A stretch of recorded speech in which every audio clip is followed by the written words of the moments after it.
Hello guys, আজকে আমরা এসেছি হোয়াইট র্যাবিটে।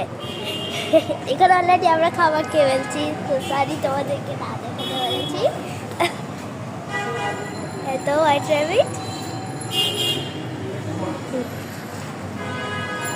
আমার সঙ্গে আছে আমার ভাই আমার সাথে আছে, আসলে আমার কাজিন। এই তো ভয় পাচ্ছে, ওই তো আমার অন্য কাজিন আর একটা করতেছে আমার ছোট ভাই।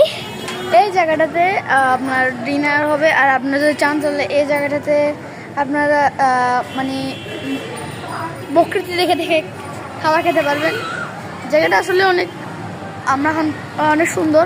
আমরা এখন ভিতরে ঢুকিয়ে দেখাবো আমাদের। আচ্ছা আচ্ছা, তো কাজ চলতেছে, আওয়াজটা একটু ফাইন করিয়ে না। আর এটা আমার ফ্যামিলি। তারপরে যদি ভালো লাগে লাইক সাবস্ক্রাইব করিয়েন। বা